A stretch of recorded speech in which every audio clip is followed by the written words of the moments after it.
Everyone, I just want to make a real quick video.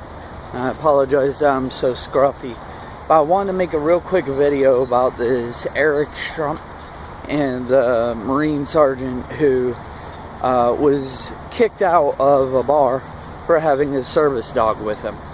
And I want to address a couple of issues with this whole topic.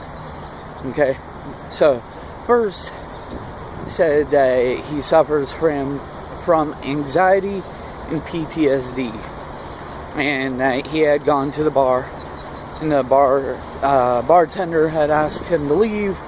He had stated that he had a service dog, showed the ID, and gave him the ADA hotline, and told them that he was authorized a service dog. And as it turned out, they went and called he told them to call the police, do all these things. They went and called the owner instead. The owner said no dogs allowed. And then whenever they clarified that it was a service dog, she said no, that's fine. Service animals are allowed.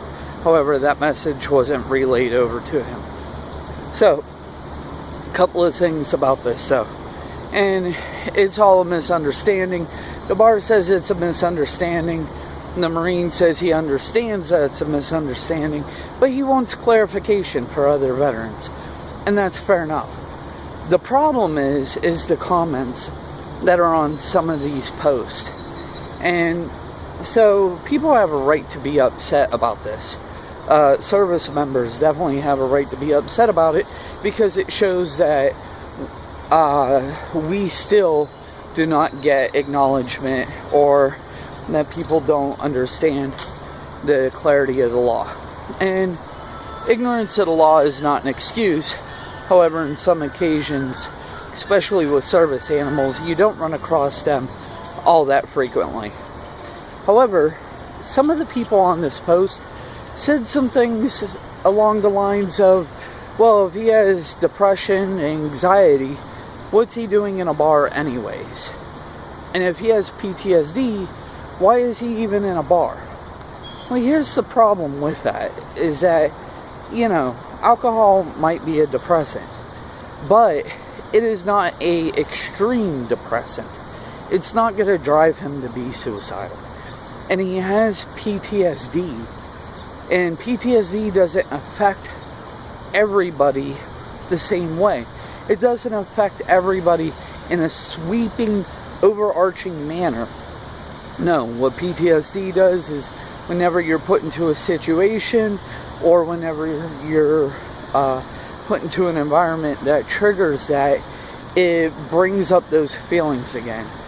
It could be as simple as watching an article on TV, or reading something, or being put in a scenario that mimics what caused that stress to begin with in the first place. Whatever tragic event that was, that's the case. So, yeah, I can imagine that if the sergeant was in a bar in Iraq and a bomb went off, then maybe being in a bar would trigger his PTSD.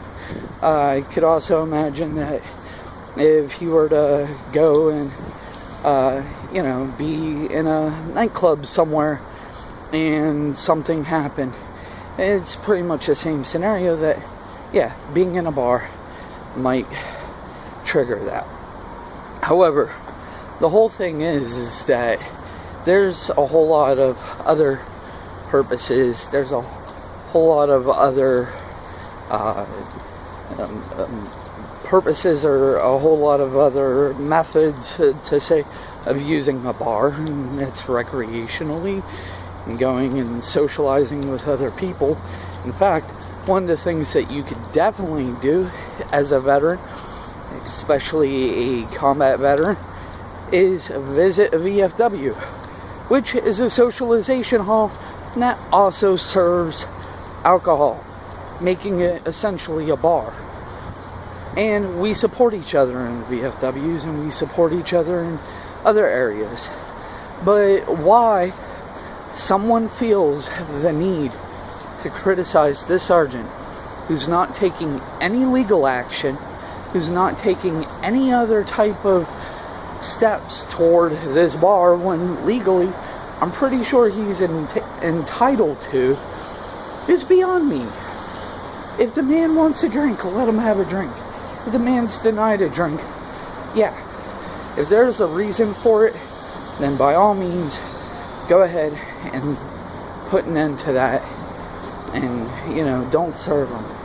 But if he's entitled and legally he's allowed that animal, then that's where the questions end. That's it. You're not the moral police. Have a great day, everyone.